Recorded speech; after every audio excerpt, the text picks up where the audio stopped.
We have some breaking news out of Pennsauken, New Jersey. Ooh, hit us with the news. Yeah, What's the scoop? Yeah, pretend you don't already know. Stop the presses. one. We got some breaking news. Yeah.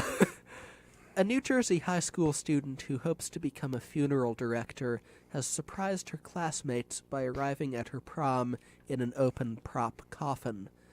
Megan Flaherty says she mainly wanted to have fun while attending Pennsauken High School's junior prom Saturday. The 17-year-old says she checked with her date to make sure he had no reservations about her plans. If you were her date, would you have had reservations about her plans? I think we would have had a very grave discussion about it. I mean, you would have been like, you have goth to be kidding me. Oh.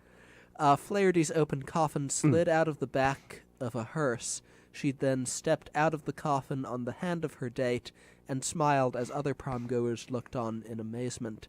Photos and video of Flaherty's entrance have become an online topic. Well, I guess I'll have to look that up.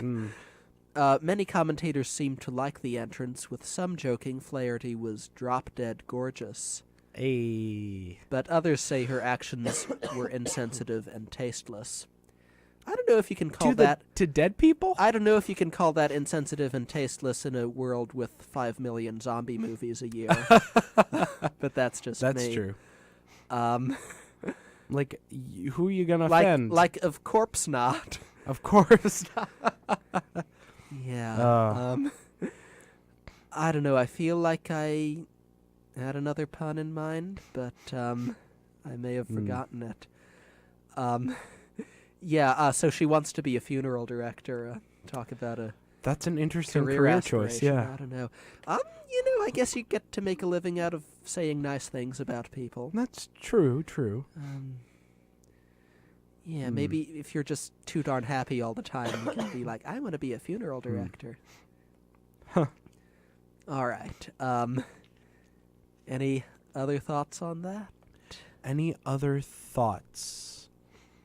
I think that needs to be a zombie movie. You mentioned zombie movies. I think that would be great. It could be the next Carrie. If you've seen that. Yeah. Have you seen the original or the remake? I have not seen either. Well, I have not read the you book. should probably see the original, and you probably shouldn't see the remake. That seems to be the standard opinion on every time. When was the last time there was a good horror remake? I mean, maybe The Thing, according to some people. Huh. I've never seen the original or the remake of those. Well, I actually am remembering one of my conversation cards. It's about what's your favorite horror movie. Ooh. Okay, we could talk about that. Okay, as long as we don't get carried away talking about horror movies. What's your favorite horror movie? Let's start with you. I mean, I'm a bit underversed with horror movies, but I have seen some recently in my film class. I like Texas Chainsaw Massacre. Okay. If only because it was so pointlessly horror. Like, no apparent motive, and it's just so out there. Yeah. Parts of it.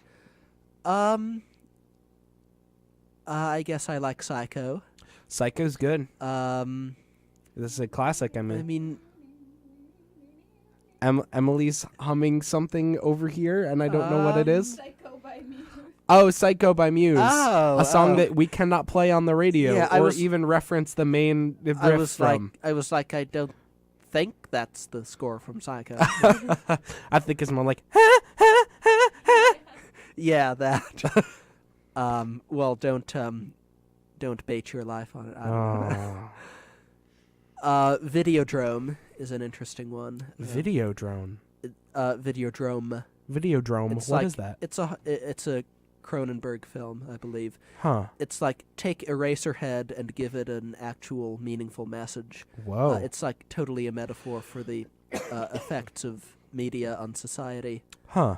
So wow. It's got kind of a body horror thing going. But James Woods and Debbie Harry, who's the lead singer of Blondie, are the two leads. Huh. So is this like an 80s horror movie? Yes, very 80s. Long Video killed the radio star? Yeah, later in the 80s than that. Long live the new Flesh is the tagline. Oh. So, yeah, check it out. Nice. If you like things like The Exorcist. That was going to be one of the ones I mentioned as one of my favorites. Yeah, and you said Nightmare on Elm Street? Nightmare on Elm Street, another favorite of mine. Yeah.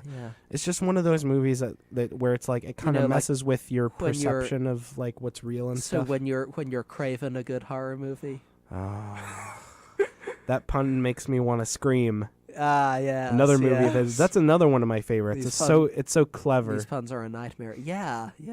All the fake jump scares. Yeah. And I think my personal favorite scene from the one time I saw Scream was when the journalist sticks the mic in her face and she's like, tell me, how does it feel to almost be murdered? And she's running away and they're like, the people have a right to know. And it's that's great. It's such a good commentary on like how journalists sometimes are.